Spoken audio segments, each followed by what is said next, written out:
ये कोबी जंगल के सभी पक्षियों के बच्चों को ज्ञान का पाठ पढ़ाती थी और बच्चों को जीवन जीने की शिक्षा देती थी। बच्चों, हमें कभी भी आलस नहीं करना चाहिए। जो आलस करता है वो जीवन में कभी भी सुखी नहीं रहता है। हमें बरसात के दिनों में बिना आलस किए ही अपने भोजन का इंतजाम कर लेना चाहिए, ताकि बरसात के मौसम में हम अपने घर पर आराम से रह सके। तो सभी बच्चे अपने अपने घर जाओ, अब तुम सब कल आना। अगले दिन पक्षियों के जंगल में एक बड़ा सा गुब्बारा उड़ रहा था। पक्षी उसे देखने के लिए उसके पास जाते हैं। अरे ये क्या है, चलो इसके ऊपर बैठकर देखते हैं। पक्षी उस गुब्बारे पर बैठ जाते हैं। अरे ये तो मस्त है, इस पर बैठने में तो मुझे बहुत ही आनंद आ रहा है। सभी पक्षी उस पर बैठकर मौज मस्ती कर रहे थे। एक बाज उस गुब्बारे पर पक्षियों को बैठा देख सोचता है, अरे इतने सारे पक्षी, इनका मांस खाकर तो मेरा पेट भर जाएगा।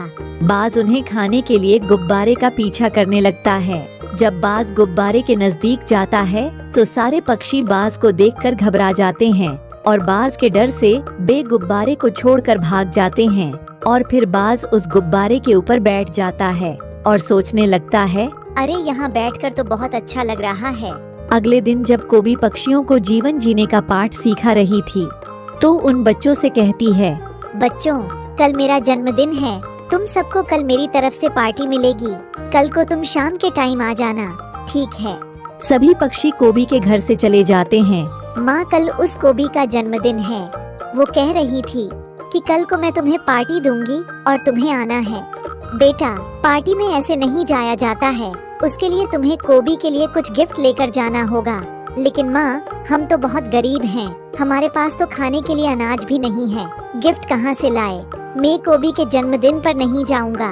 नहीं बेटा, तुम जाना, कोबी ने तुम्हें इतने प्यार से पार्टी पर बुलाया है तो तुम जरूर जाना, मैं तुम्हारे लिए कुछ करती हूँ। चिड़िया सोचती है, अरे मैं क्या करूँ, अपने बच्चों को गिफ्ट कैसे ला कर दूँ?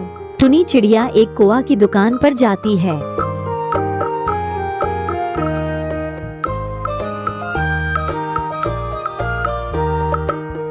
और उससे कहती है, भाई मुझे कुछ काम दे दो, मैं तुम्हारा काम सस्ते में कर दूंगी, तुम उसके बदले में मुझे गिफ्ट दे देना। अरे मेरे पास कोई काम नहीं है, चल यहाँ से जा। गरीब चिड़िया पता नहीं कहाँ कहाँ से चली आती है।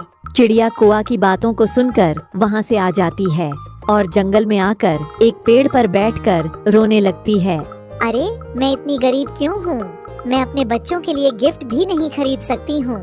टुनी चिड़िया बैठी हुई अपने आप को निकम्मा समझ रही थी। टुनी चिड़िया वहाँ से उड़ जाती है।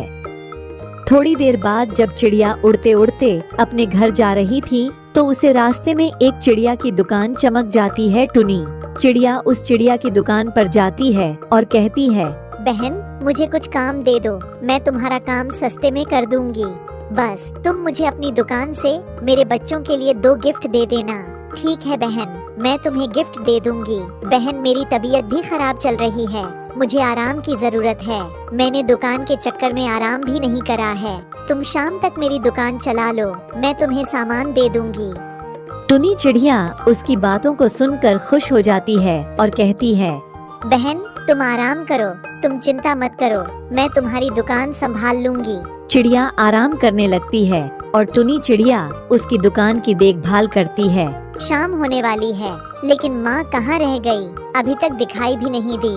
हाँ तुम सही कह रही हो, मैंने भी माँ को बहुत समय से देखा नहीं है, कहीं माँ हमारे लिए गिफ्ट लेने के लिए तो नहीं गई है। लेकिन माँ के पास तो अनाज भी नहीं है, वो हमारे लिए गिफ्ट कहाँ से लाएगी, लेकिन फिर माँ कहाँ गई? शाम होने पर टोनी चिड़िया उस चिड़िया की दुकान से गिफ्ट लाकर अपने बच्चों को दे देती है। दोनों बच्चे गिफ्ट को देखकर बहुत खुश होते हैं और अपनी माँ से कहते हैं, माँ तुम्हारे पास तो पैसे और अनाज कुछ भी नहीं था, लेकिन तुम हमारे लिए सामान कहाँ से ले आई? बेटा जाओ, कोबी के जन्मदिन का समय हो गया है। दोनों बच्चे गिफ्ट लेकर जाने लगते हैं। हमारे लिए पता नहीं कैसे गिफ्ट लेकर आई होगी, हमारी माँ बहुत ही अच्छी है। हाँ बहन, मैंने तो मना भी करा था कि हम जन्मदिन पर नहीं जाएंगे क्योंकि हमारे पास सामान भी नहीं है, लेकिन माँ ने सामान लाकर दे दिया।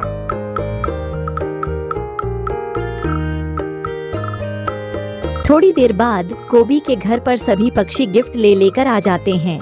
कोबी टुनी चिड़िया के बच्चों से कहती है, तुम्हें गिफ्ट लाने की क्या जरूरत थी? मैंने तो तुमसे गिफ्ट लाने को नहीं बोला था। मैंने तुम सबको जन्मदिन की पार्टी के लिए बुलाया था। पता नहीं बेचारी तुम्हारी माँ ने तुम्हें कैसे गिफ्ट ला कर दिया होगा। चलो छोड़ो, जन्मदिन मनाते हैं। सभी जन्मदिन मनाने लगते हैं और जन्मदिन पर पार्टी करने लगते हैं। पार्टी करने के बाद सभी अपने घर चले जाते हैं और अगले दिन टुनी चिड़िया के दोनों बच्चे कोबी की बात आकर अपनी माँ से बताते हैं। कोबी कह रही थी कि तुम्हारी माँ कितनी मेहनत से गिफ्ट लाई होगी। माँ, हमारे लिए गिफ्ट कैसे लेकर आई, हमें भी बताइए। टुनी चिड़िया अपने बच्चों को सारी बात बता देती है। माँ, अब हम गरीब नहीं रहना चाहते। हमने बहुत गरीबी देख ली। अब हम मेहनत करके अमीर बनेंगे माँ। हम रोज अनाज ला ला कर ढेर लगा लेंगे और उस अनाज को बेचकर हम फिर अपनी एक अलग दुकान खोलेंगे। बेटा, तुम सही कह रहे हो। हम अब अनाज ढूंढने चलते हैं। तीनों चिड़िया अनाज ढूंढने के लिए चली जाती है।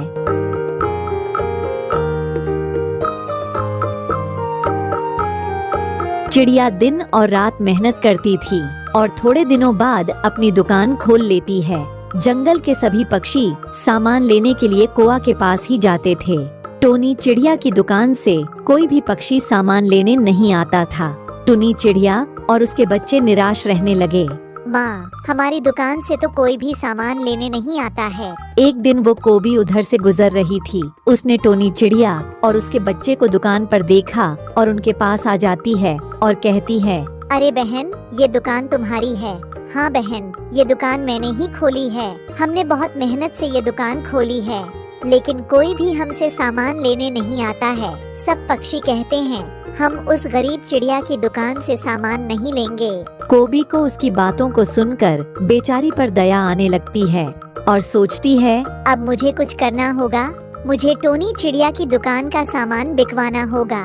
अगले दिन कोबी सभी पक्षियों से जाकर उनसे अपने घर आने के लिए कहकर आती है।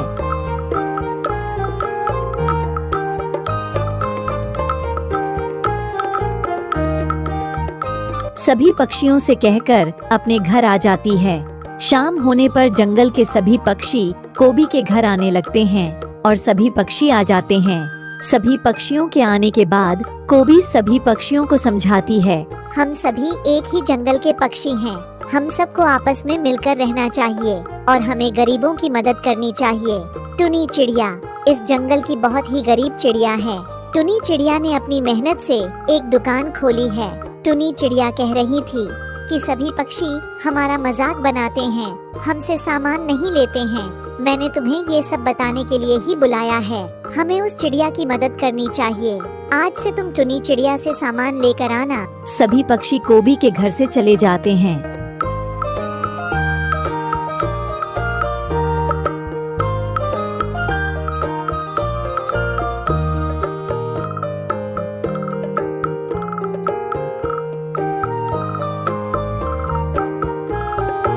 और टोनी चिड़िया का बच्चा कोबी की सारी बातों को छुपकर सुन रहा था और अपने घर आकर सारी बात अपनी माँ को बताता है। अगले दिन जंगल के सारे पक्षी टुनी चिड़िया की दुकान से सामान लेकर जाने लगते हैं। टुनी चिड़िया की दुकान का सामान बिकने लगता है। टुनी चिड़िया खुश हो जाती है। वो कोबी बहुत अच्छी है, उसने हमारी दुकान चलवा दी। अगले दिन टुनी चिड़िया कोबी का धन्यवाद करने के लिए उसके घर जाती है। कोबी बहन, तुम्हारी वजह से हमारी दुकान चलने लग गई है। मैं तुम्हारा धन्यवाद कैसे करूं?